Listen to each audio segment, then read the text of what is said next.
नमस्कार, मेरा नाम है हिमेश और आप देख रहे हैं चकाचक एक्सप्रेस। पिछले कुछ दिनों से देश भर में कृषि बिल को लेकर चर्चाएं जोरों पर है। इस वीडियो में हम आपको कृषि बिल से जुड़ी हर एक सच्चाई को विस्तार पूर्वक बताएंगे ताकि आप समझ पाएं कि आखिर ये कृषि बिल क्या है, इससे किसानों को क्या फायदे और नुकसान होने वाले हैं। कृषि बिल के खिलाफ पंजाब, हरियाणा और देश के कई हिस्सों में विरोध प्रदर्शन जारी है, तो रामनाथ कोविंद ने संसद से पास हुए तीनों बिलों पर हस्ताक्षर कर दिए हैं। अब राष्ट्रपति के हस्ताक्षर के बाद ये तीनों कृषि बिल अब कानून बन गए हैं। कृषि बिल के विरोध में जहां एक और केंद्र सरकार में मंत्री रही हरसिमरत कौर बादल ने इस्तीफा दे दिया, तो वहीं विपक्ष भी लगातार इस बिल का विरोध कर रहा है। राहुल गांधी ने तो बिल को काला कानून तक बताते हुए कोर्ट में जाने की बात कही है। बिल को लेकर किसानों और विपक्ष का आरोप है कि इससे मंडी व्यवस्था समाप्त हो जाएगी और किसानों को फसलों की एमएसपी यानी कि न्यूनतम समर्थन मूल्य नहीं मिल पाएगा। किसान संगठनों का आरोप यह भी है कि यह बिल किसानों के हित में नहीं है। इस बिल से किसानों के खेतों और मंडियों में बड़ी कॉरपोरेट कंपनियों का कब्जा हो जाएगा, जबकि सरकार का दावा है कि कृषि में लाए जा रहे बदलावों से किसानों की आमदनी बढ़ेगी, उन्हें नए अवसर मिलेंगे और बिचौलिए भी साथ ही साथ खत्म होने वाले हैं। इससे सबसे ज्यादा फायदा छोटे किसानों को होगा। किसान मंडी से बाहर भी अपना सामान ले जाकर बेच सकते हैं। हालांकि प्रधानमंत्री और कृषि मंत्री बार बार यह कह रहे हैं कि एमएसपी और मंडी व्यवस्था पहले की तरह ही रहेगी, पर इसे लेकर किसान संगठन ये चाहते हैं कि सरकार एमएसपी को लेकर कानून बना दे, जिससे किसान मंडी या उससे बाहर सरकार द्वारा तय एमएसपी पर अपना उत्पाद बेच पाएं। अब आप सोच रहे होंगे कि क्या होती है एमएसपी। किसानों को अपने फसल में नुकसान नहीं हो, इसके लिए देश में न्यूनतम समर्थन मूल्य यानी एमएसपी की व्यवस्था लागू की गई। इसमें अगर फसल की कीमत बाजार के मुताबिक नहीं मिलती है तो सरकार उसे एमएसपी के हिसाब से खरीद लेती है ताकि किसानों को नुकसान से बचाया जा सके। साथ ही लागू एमएसपी पूरे देश के लिए भी एक ही होती है। आइए जानते हैं कि तीनों कृषि बिल में क्या प्रावधान है, इनको लेकर आशंकाएं क्या हैं, साथ ही समाधान क्या हो सकते हैं। पहले बात करेंगे कृषक उपज व्यापार एवं वाणिज्य विधेयक 2020 की। इसमें प्रावधान है कि किसानों को उनकी उपज को बेचने की स्वतंत्रता प्रदान करते हुए ऐसी व्यवस्था का निर्माण करना जहां किसान एवं व्यापारी कृषि उपज मंडी के बाहर भी अन्य माध्यम से भी उत्पादों का सरलता पूर्वक व्यापार कर सकें।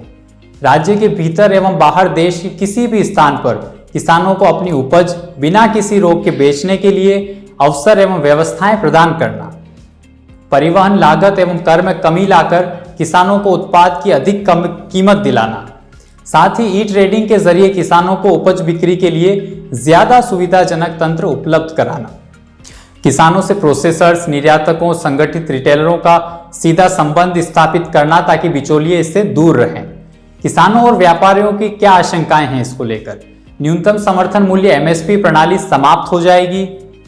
कृषक यदि पंजीकृत कृषि उत्पाद मंडियों के बाहर बेचेंगे तो मंडियां भी समाप्त हो जाएंगी। ई नाम जैसे सरकारी ई ट्रेडिंग पोर्टल का क्या होगा।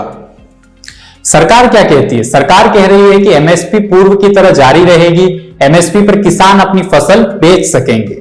मंडियां समाप्त नहीं होंगी, वहां पहले की तरह ही व्यापार होता रहेगा। इस व्यवस्था में किसानों को मंडी के साथ ही अन्य स्थानों पर अपनी फसल बेचने का विकल्प प्राप्त होगा। मंडियों में ई नाम ट्रेडिंग व्यवस्था भी जारी रहने वाली है। दूसरा है कृषक कीमत आश्वासन और कृषि सेवा पर करार विधेयक 2020। इसमें प्रावधान है कि किसानों को व्यापारियों, कंपनियों, निर्यातकों से सीधे जोड़ना। कृषि करार के माध्यम से बुआई से पूर्व ही किसान की फसल के दाम निर्धारित करना।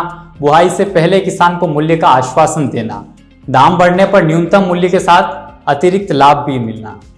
बाजार की अनिश्चितता से किसानों को बचाना। मूल्य पहले ही तय हो जाने से बाजार में कीमतों में आने वाले उतार चढ़ाव का प्रतिकूल प्रभाव किसान पर नहीं पड़ेगा। किसानों तक अत्याधुनिक कृषि प्रौद्योगिकी, कृषि उपकरण एवं उन्नत खाद बीज पहुंचाना। विपणन की लागत कम करके किसानों की आय में वृद्धि सुनिश्चित करना।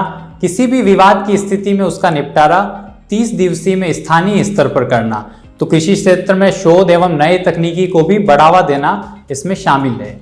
इसको लेकर आशंकाएं हैं कि अनुबंधित कृषि समझौते में किसानों का पक्ष कमजोर होगा, वे कीमत निर्धारित नहीं कर पाएंगे।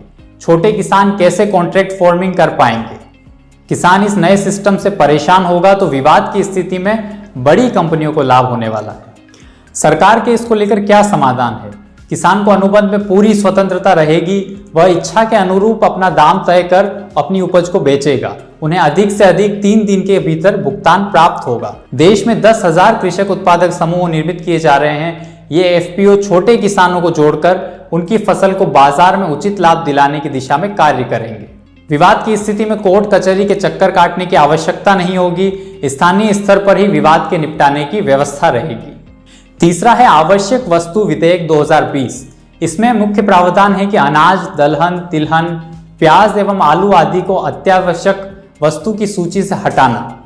अपवाद की स्थिति जिसमें कि 50% से ज्यादा मूल्य वृद्धि शामिल है, इनको छोड़कर अन्य उत्पादों के संग्रह की सीमा तय नहीं की जाएगी। इस प्रावधान से कृषि क्षेत्र में निवेश को बढ़ावा मिलेगा, कीमतों में स्थिरता आएगी, स्वस्थ प्रतिस्पर्धा शुरू होगी। देश में कृषि उत्पादों के भंडारण की क्षमता में वृद्धि होनी है। भंडारण क्षमता से वृद्धि से किसान अपनी फसल सुरक्षित रख सकेगा एवं उचित समय आने पर बेच पाएगा। इसको लेकर आशंकाएं हैं कि बड़ी कंपनियां आवश्यक वस्तुओं का भंडारण करेगी, उनका हस्तक्षेप बढ़ेगा तो कालाबाजारी बढ़ सकती है। इसमें समाधान है कि निजी निवेशकों को उनके व्यापार के परिचालन में अत्यधिक नियामक हस्तक्षेपों की आशंका दूर हो जाएगी। इससे कृषि क्षेत्र में निजी निवेश बढ़ेगा। कोल्ड स्टोरेज एवं खाद्य क्षेत्र में निजी निवेश बढ़ने से किसानों को बेहतर इंफ्रास्ट्रक्चर मिल पाएगा। फसल खराब होने की आशंका से किसान दूर होगा। वह आलू, प्याज जैसी फसलें ज्यादा निश्चितता से उगा पाएगा। एक समय से ज्यादा कीमतें बढ़ने पर सरकार के पास पूर्व की तरह ही नियंत्रण की सभी शक्तियां मौजूद हैं, तो इंस्पेक्टर राज खत्म होगा, भ्रष्टाचार भी समाप्त होगा। आप देख रहे हैं चकाचक एक्सप्रेस। हमारे साथ बने रहिए, चैनल को सब्सक्राइब कीजिए और वीडियो को लाइक कीजिए।